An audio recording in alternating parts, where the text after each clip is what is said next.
WBSSC তাদের second SLST এক্সামের যে কাউন্সেলিং প্রক্রিয়া শুরু করেছে, সেই কাউন্সেলিং প্রক্রিয়া শুরু হওয়ার আগে একদম গেজেট নোটিফিকেশানে লেখা ছিল কিন্তু যে West Bengal Board of secondary education যখন অ্যাপয়েন্টমেন্ট দেবে সেই সময় তারা কিন্তু মেডিকেল ফিটনেস বা প্রিভিয়াস যে বিষয়টা অর্থাৎ পুলিশ ভেরিফিকেশন যেটা সহজভাবে বলা হয় PVR, তারা কিন্তু করতে পারেন বা করবেন আর কি।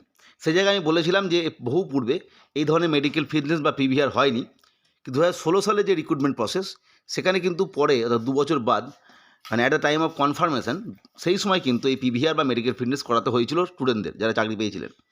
সেই জায়গা থেকে এই মুহূর্তে যে কাউন্সেলিং প্রক্রিয়া হয়ে গেল পার্ট 1, তার কিন্তু PVR যেটা অর্থাৎ পুলিশ ভেরিফিকেশান রোল, পুলিশ ভেরিফিকেশান শুরু হলো। যদিও পুলিশ ভেরিফিকেশান বলতে এখানে কিন্তু একটু বিষয় বলে রাখা ভালো। পুলিশ ভেরিফিকেশান বলতে পুলিশ ভেরিফিকেশান করার জন্য যে ফর্ম, সেই ফর্মটি জমা দিতে হবে West Bengal Board of Secondary এডুকেশনকে।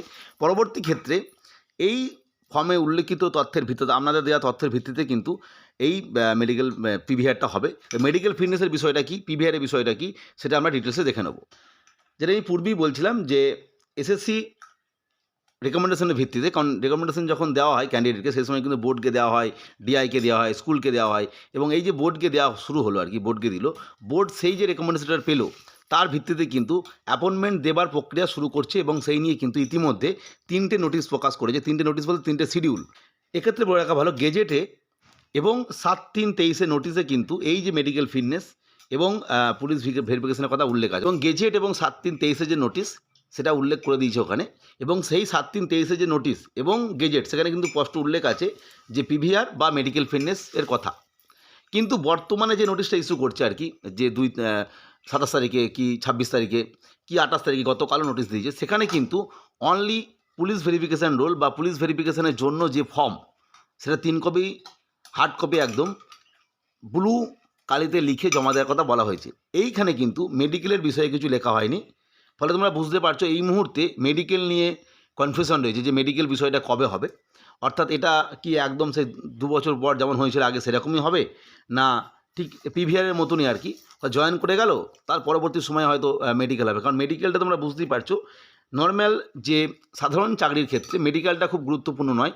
গুরুত্বপূর্ণ নয় বলতে এই কারণেই বলতে চাইছি, ডিফেন্স, পুলিশ, SSC GD এইগুলোর ক্ষেত্রে কী হয়, মেডিকেলটা প্রথমেই হয়, কারণ সেখানে মেডিকেলটা ইম্পর্টেন্ট, কারণ সেখানে বডি ফিটনেসের একটা ব্যাপার থাকে। কিন্তু এখানে সেই বিষয়টা নেই, কিন্তু এখানে তবুও মেডিকেলটা চেক আপ হবে। কিন্তু এটা কবে হবে, তবে যেটুকুনি বোঝা যাচ্ছে এই নোটিশের উল্লেখ দেখে, যেহেতু এখানে কোনো মেডিকেল কথা উল্লেখ করা হয়নি, হয়তো এটা আফটার জয়েনিং পরে করিয়ে নিতে হবে ক্যান্ডিডেটকে গিয়ে নির্দিষ্ট হসপিটাল থেকে, সরকারি হসপিটাল থেকে, বা ওই 2 বছর পর যেটা আমি পরে বলছি সেই সময় করাতে পারে।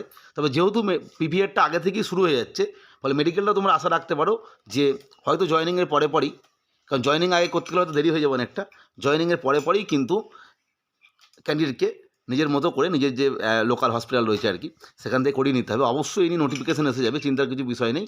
মূলত তোমরা প্রত্যেকে PVRটা ফিল করে রাখো, যার যখন শিডিউল আসবে সেই সময় তোমরা কিন্তু সেই সময়ে যারা মানে কনসার্ন এক্সিকিউটিভ অফিসার রয়েছেন বা অন্যান্য যাদের নাম দিয়ে দিয়েছে তাদের কাছ থেকে সার্টিফাই করে জমা দিয়ে দেবেন।